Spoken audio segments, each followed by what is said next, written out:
my name is Crystal Pichon, and I am the Chief Executive Officer of The Safety Place and Nationally Certified Child Passenger Safety Technician Instructor. Welcome to today's episode of Safety Tube. Today we are at Subaru Baton Rouge, and we are inside of a 2019 Ascent, which is a small to medium-sized SUV. It has 3 seats in the third row, 2 seats in the second row, and then your front seat driver and front seat passenger.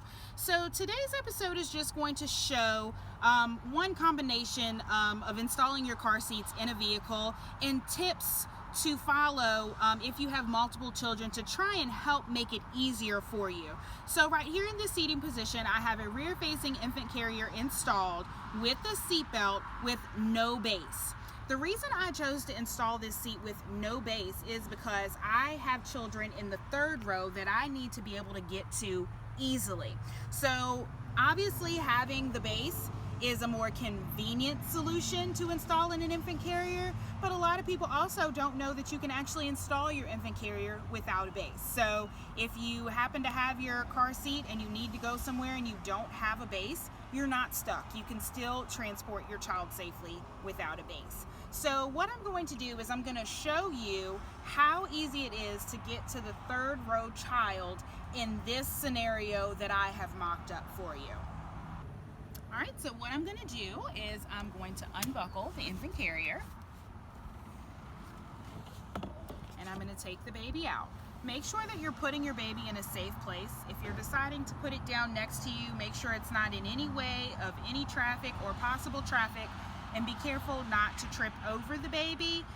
You may decide that you want to sit the infant carrier on the front seat rather than sitting it outside of the vehicle, but for today's purposes, we're just going to sit this right here. So I've just removed my baby out of the car seat, and now I need to get to my children in the third row.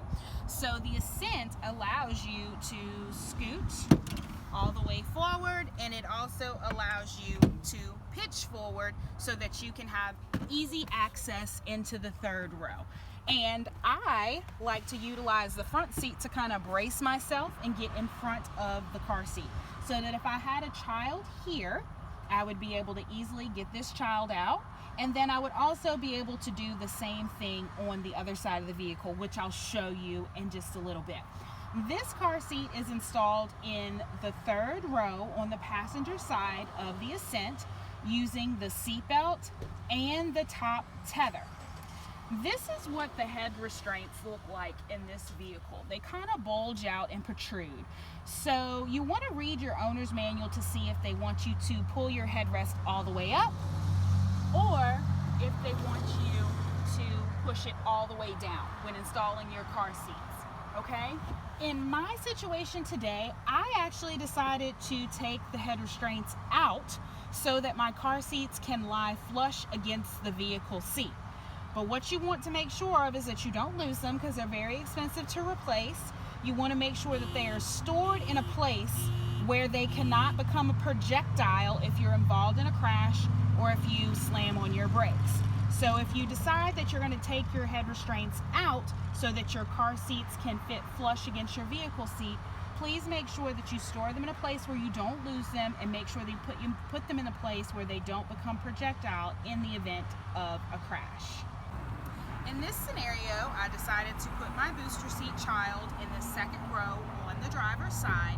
Again, I chose to put the booster seat child here because it's easy to remove a booster seat so that I can have access to my third row to get my child out of that third row. And also, with your child being in a booster seat, they're typically old enough and mature enough to be able to unbuckle themselves and get out of your way so that you can get to the smaller children in the back. So what I'm going to do is I'm going to unbuckle Safety Sally here. And if she was a live human, she would get out of mommy's way. The booster seat is lightweight enough for me to pick up and get out of my way. Or you can decide to put it in between the 2 seats on the second row so that you can have the room that you need. I'm going to scoot the seat forward, and I'm going to pitch it, and I'm going to get in just the same way that I got in for my child on the passenger side.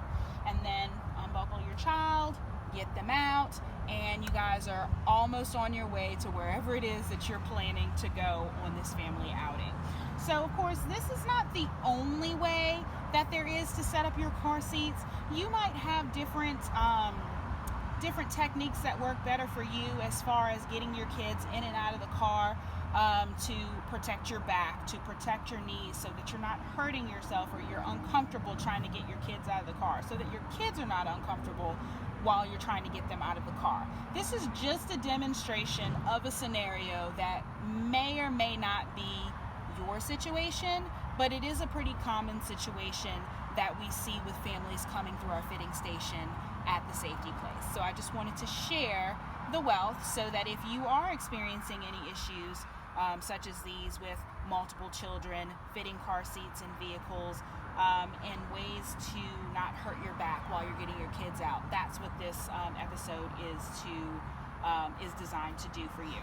This car seat is also installed using the seat belt, and it is also using the top tether. Whenever you're installing a forward-facing car seat, you always want to use that top tether. It stops the amount of head movement that your child has if you slam on your brakes or if you're involved in a crash, and that helps to protect the head, the neck, and the spine from more severe injuries. So this is the trunk space of the 2019 Ascent. You can fit a little bit of cargo back here, but not too much. But I'm back here in the trunk to show you where my third row tethers are attached. It's actually labeled for you. It says top tether, and top tether. Now you'll notice that I only have the 2 car seats installed. This is a very small center seat. There are some very, very compact booster seats, but in this specific vehicle, you're not likely to get more than 2 car seats in this third row. So what you see is probably what you're going to be able to do. You'll see how here are the head restraints that I took out. Obviously, if I were going to leave them in this cargo area, I would utilize a cargo net or a cargo cover so that those head restraints don't become projectile, but it also leaves them in a place where I know where they are, and if I need them, I will be able to access them easily. When I take these car seats out, when these car seats are not here, these head restraints need to be in. A lot of people call head restraints head rest, and that implies that it's just for comfort. A head restraint is actually a safety tool. It is designed to keep your head aligned with your spine and not let your head bend backwards, causing somewhat of a whiplash if you're involved in a crash. So make sure if the car seats are not here and you did decide to take your head restraints out, that you put them back when the car seats are not in. So this is the part of the owner's manual in the Ascent that kind of let me know, even though it's well labeled, it told me where the top tethers were, to let me know where it is that I can attach the top tethers in the vehicle. So just make sure that you're using your owner's manual. It also shows you where the lower anchors are if you had decided to install with the lower anchors rather than the seat belts. I installed all of the car seats today with the seat belt, but if you decided you wanted to use the latch system, then this is where you would find it in your owner's manual. And something really interesting about this vehicle is in the front 2 captain's chairs, you have a set of lower anchors on the driver's side, and you have a set of lower anchors on the passenger side. In the third row of this vehicle, you only have 1 set of lower anchors. So if you installed car seats in this third row of the Ascent and you wanted to use the latch system, you would only be able to do it for the child that is on the driver's side, because that is the only position that has lower anchors. And another thing that's really cool about the Ascent is that they actually have 3 tether anchors. A lot of times we have trouble with third row vehicles only having 1 tether anchor, which means if you have to put 2 children back there who need a tether anchor, you have 1 child who's left without. So that's enough for today's episode of the Safety Tube. What questions do you have? Drop them in the comments below. Call our office, send us an email. We're available to answer any questions that you have. And we want to thank Subaru of Baton Rouge for letting us come out and play in their vehicles today.